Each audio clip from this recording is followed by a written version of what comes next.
we can overcome with the love of God. God is inside each and every soul. The kingdom of heaven is within us. The altar today. Good morning. It's nice to be back. We've been away on a little vacation and I forget what else, and today Riemann, my husband, is at Ananda in Palo Alto. They invited him down to do a program on his book that was released last year, The Once and Future Christ. And Worley went with him and did the, teachings of the East, teachings of the West kind of dynamic with him, and they're giving Sunday service there today. So I greet you on their behalf. And I wanted to begin with a little, I don't know what they're called in here, but little touches of wisdom by Paramhansa Yogananda. This one says, "O Father, no matter what my tests be, may I bear them joyously by feeling thy presence always in my heart. Thus, all the tragedies and comedies of life will seem naught but dramas of ecstatic entertainment." Don't we wish for our tests? There's a few qualities of tests that, the latter part of the reading refer to them. We do our best, but we still fall into that same trap. Many of you have heard me tell the story of our children and their high chairs, and back in those days, they didn't have seat belts in those things. So, my child would stand up in the high chair and I'd say, "Sit down, you're gonna hurt yourself. You're gonna fall." And, the minute I would turn my back to get something out of the fridge or whatever, boom, they'd fall to the ground, cry their eyes out. I'd console them and put them back in there, and then I would think, okay, they just learned the lesson, right? They hurt themselves. 2 minutes later, the same thing would happen. I think, in the first few years when they're in high chairs, hundreds of times, if not 1,000 times, they would do that same thing. That's us. We do the wrong thing, we get hurt, we say, okay, I got it. I got the message. I'm not going to do that again. And a week later, we're doing the same thing again. That's why we keep reincarnating until we learn the lessons. It takes a very, very long time to transcend them. So one of those qualities is determination. Another is perseverance, to just keep at it. That's what the reading was talking about today. And so what came to my mind initially was this one example. Swami Kriyananda, Ananda's founder and Yogananda's direct disciple, used to share about a fellow monk in the ashram where he lived with Yogananda. And that monk was from Switzerland, and he was a mountain climber. He did really high mountains in the Alps. And so on one day, this man tells us that he went up a very steep mountain in the Alps. And then at a certain point, he reached like a ledge. And once he pulled himself up on that ledge, he realized it was almost like a little cave that was there. But the top part of the cave went out beyond the ledge that he had just gotten on. So there was no way for him to get out of that because he would be hanging, against gravity over the air. And he didn't know what to do. He couldn't go back down, it was too steep. He was planning to go down on the other side of that mountain, which was less steep. And he couldn't go up because gravity wouldn't allow it. So he sat there for a little while, and then he thought, I can't do nothing. I have to try. So he went against the odds and kept trying to climb, and he'd get to a certain point and he'd fall down, and then he would climb again and he'd boom, And this happened many dozens of times.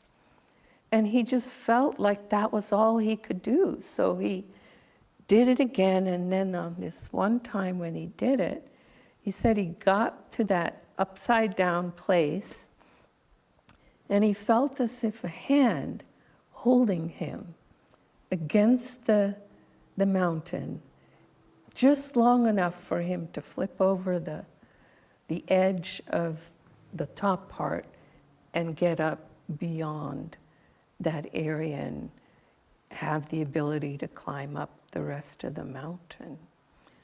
So when we are in situations where there are major obstacles, even those that defy natural law, the thing to do is to keep having hope and determination and perseverance and love of God, so that if we're to be helped, we give God a chance to be able to help us. And when things like that happen, then we know we're not the doer. God is the doer. There was no way that could have happened. I mean, this is way less dramatic, but another example that comes to my mind is when our daughter Gita was going to college at Pepperdine. And what we didn't know, Pepperdine's a very expensive university, and her grandparents rather, offered to help make it possible for her. And what we didn't learn until she had already started was that there was a period of time before starting the freshman year that you could apply for scholarships. But that was the only window of time. So you can't apply in your junior year if you didn't apply before starting your freshman year. Well, in the end of her sophomore year, her grandfather passed away. And we realized that that was no doubt going to impact the ability to keep supporting her at that university. So not knowing what to do, I said, she was a really good writer, she still is. I said, why don't you write just one page in which you tell whoever, the scholarship people at the university, you tell them why the school is important to you, what has happened, and how much you would be grateful to be able to continue there rather than transferring elsewhere. So she did that. It was one page, had a lot of punch in it, and she sent it off, and she got a scholarship, which was pretty miraculous because there were rules against it. But she defied the odds, and she just kept trying and doing it until she got it. And so that's how that works. There's I forget who the origin is, but in India there's the example of the board in the nail. You don't know how far the nail in the board. You don't know how far the nail is in the board.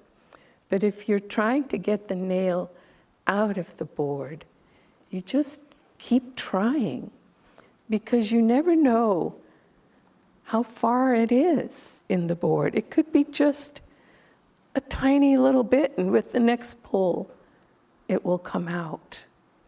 That nail is whatever it is we're trying to overcome. And with the next effort to overcome it, no matter thousands of times, we can overcome. In spiritual tradition, with the love of God. I mean, it happens outside of spiritual tradition too. But my personal opinion is they don't know that the hand of God is in it, but the hand of God is in it, because God is inside each and every soul on this planet, from plants to animals to humans. God is within. The kingdom of heaven is within us. It's said of Thomas Edison that, he discovered the electric light bulb. And it's said that he tested 43,000 filaments before he finally found the right one that would light it up with electricity. 43,000. He said, genius is 1% inspiration and 99% what? Perspiration, exactly. Yeah, I like to remember that one. I've got a lot of perspiration happening, but it's true. It takes that effort. Yogananda's guru said, Banat, Banat, Banat Jai. Doing, done. Okay? That action, that effort helps us to overcome our tests. They say, and Yogananda explains rather in his teachings, that when we want to do, as it says in the Bhagavad Gita, nishkam karma, when we want to practice selfless service, we have to have that inner connection with God lined up so powerfully, so energetically, that it's more powerful than the energy that it takes to actually do that action, that service. And so raising our energy, lifting our energy is the key. Hope is the key to life. I remember a friend of mine was seriously ill with terminal cancer. She was towards the end. She had a little 2-year-old. And they were offering her one more surgery. And she called Kriyananda, I was there, and asked him, should I do this? Because she was extremely depleted. And he said, if any hope is given, you should reach for it. And I think it was very specific advice for her in that circumstance, meaning she had a young child, and if there was something she could do again to keep trying to be there, then it's worth the effort. To another person who might be in their 80s, in the same circumstance, sorry for my friends in their 80s, but you know, the advice might be acceptance in a situation like that. So it's very individual. But I'm just saying that it's an example of how to deal with extreme tests. My family, as I've said many times here, I was born into a family of non-religious Jews. And, you know, there was just no God talk in our family life at all. Well, my father, we were Dutch and we immigrated to America when I was 10. But my father's family in Holland, Dutch Jews in Holland during the war, I was born in 1951, so this is, you know, 6 years after the war. It was pretty fresh. And most of his family was killed in the concentration camps. And I grew up as a very young child hearing just nightmarish stories of what they went through. And it was really very depressing to hear as a child. It wasn't forewarning, it was just depressing. And it wasn't until I got to Ananda Village in California, I went to live there in 1973. It wasn't until I got there that friends were handing me books, you know, just we were all reading different books. And a couple of them were about people who went through the horrors of that war, even in concentration camps, dealing with abuse and brutality. And yet they were spiritually inclined, very much so. And they overcame. It's like the chant I did today, you know, when life is sweet and death a dream, when health is sweet, sickness a dream. In other words, you go through the experience of the sickness or the challenge, and yet it's a dream because your reality is uplifted in God. And so that was just like healing balm to me, reading about those stories, because they were powerful and inspiring. And one of those stories was about a man, a religious man, who ended up being arrested after the World War II, when the Soviets took over all the Baltic states. They imprisoned people who were doing religious things. So he was arrested in Romania, thrown into a dungeon prison, and, you know, experienced on the physical plane and mental plane many horrible things. But he kept his joy alive inside. And so he would help the prisoners. They would use the chains. They were in a locked cell with chains on. They would clink the chains and sing spiritual songs when the guards were asleep. They would sing them softly but joyfully. And anyway, I forget exactly how it happened. I read the book, but I think friends in the church got international support, and pressure was put on to release him. And his wife was also in prison, in a different prison.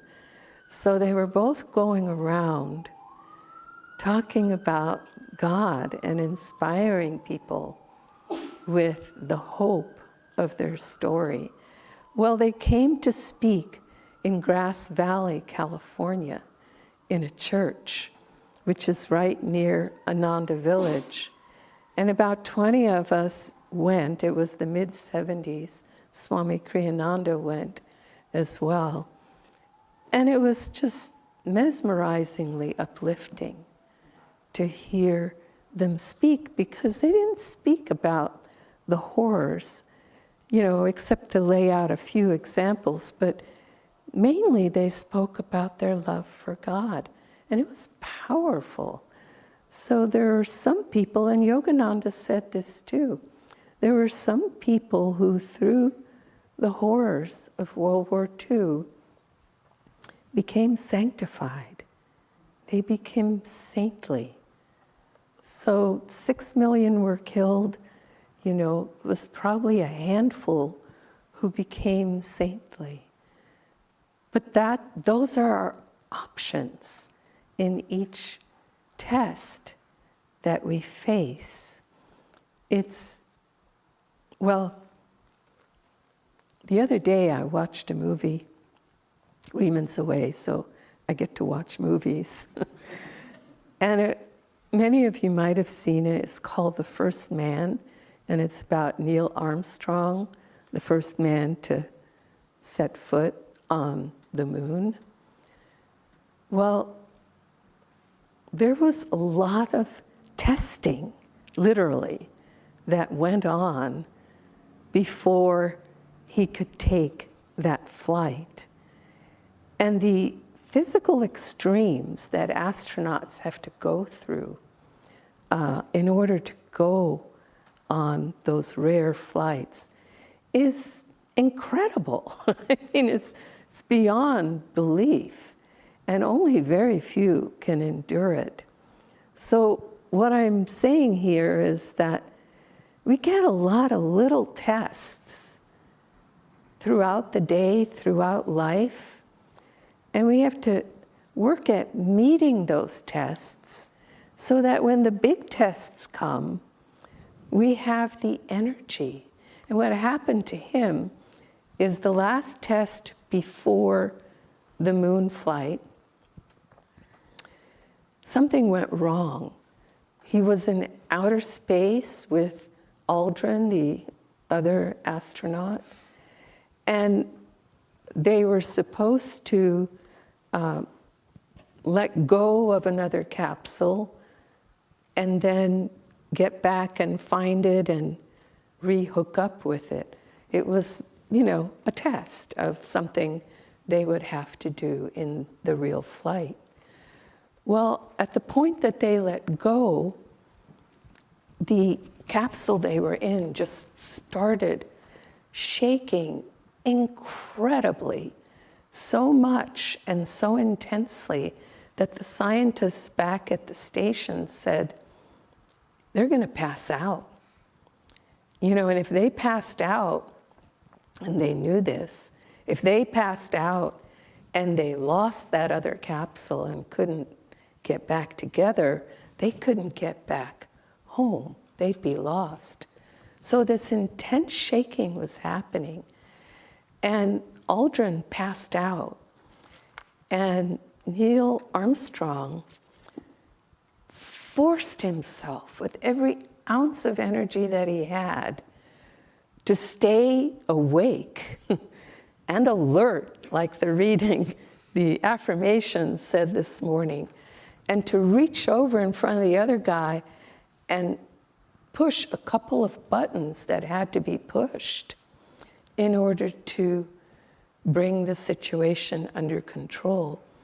And with incredible energy, he was able to do that. And they were able to redock and make it safely home.